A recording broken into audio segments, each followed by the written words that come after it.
Imagine being chosen by the Eternal One to lead a nation entrusted with power, victory, and divine purpose. But what if, in the height of triumph, you falter, costing you everything? This is the story of King Saul, who was gifted the world yet fated to lose it all.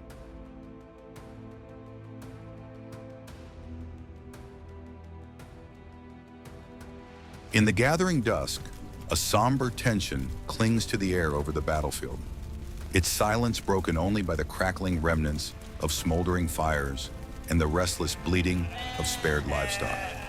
Saul stands among his warriors, a self-satisfied smile tugging at his lips. He gazes over the subdued Amalekite camp, where soldiers sift through the spoils of victory, hauling off sheep and cattle, and eyeing their captured king, Agag, bound and kneeling. To Saul, it seems the task is complete. The Eternal One had commanded victory, and victory he delivered, at least so he believes.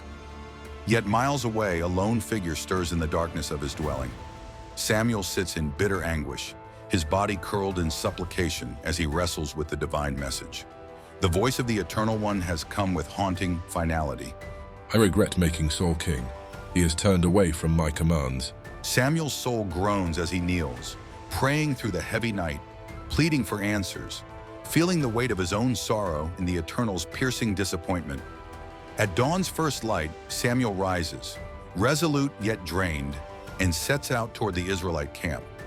His steps are heavy with the knowledge of the confrontation awaiting him. He finds Saul at Gilgal, where the king, oblivious to the Eternal's judgment, strides confidently forward to greet him. Saul calls out, his face beaming with pride. "O the great prophet Samuel, may you be blessed by the Eternal One. I have done as the Eternal commanded." But Samuel's gaze is unflinching, a storm of restrained fury brewing in his eyes. His voice is low and biting, a blade that cuts through Saul's complacency.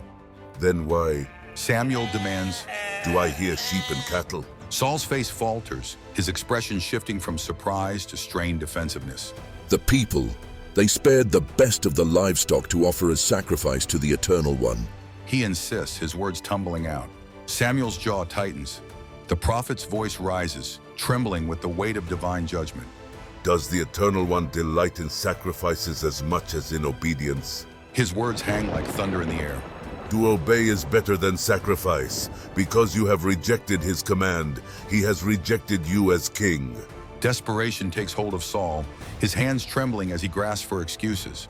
"I feared the people more than I feared the Eternal One." He confesses, the panic in his voice betraying the dawning realization of his failure. But Samuel's face is as stone, his words unyielding. "Today, the Eternal One has torn the kingdom from you and will give it to another, a better man." In a last desperate attempt, Saul lunges forward, clutching at Samuel's robe as he turns away. The fabric tears and both men freeze, the ripped cloth hanging between them like a jagged wound, a symbol of Saul's torn kingship. Samuel speaks once more, his voice filled with sorrowful finality. "Just as you have torn this garment, the Eternal has torn the kingdom from your hands." Samuel strides past him, calling for King Agag to be brought forth. Agag is led out, his face pale yet hopeful, thinking his capture a reprieve. But Samuel's eyes flash with steely purpose, a flame of divine wrath. "Just as your sword has made many mothers childless," Samuel declares, "so shall you be cut down." The blade flashes, and in one swift motion, Samuel completes the task Saul had refused. The lifeless form of King Agag lying motionless on the battlefield, his human body sprawled against the scorched earth. His head resembling that of a majestic wild ox, with its dark, upward-sweeping horns etched with intricate lightning-like patterns that once symbolized his dominion over storms, now stands as silent, somber relics of his fallen power. As Samuel turns and walks away, the gravity of the moment settles over the camp. Saul stands alone, the sounds of celebration stilled, the weight of loss pressing upon him. In that fateful silence, Saul's tragic reign is sealed, a stark reminder that in the face of divine purpose, obedience is the only true path.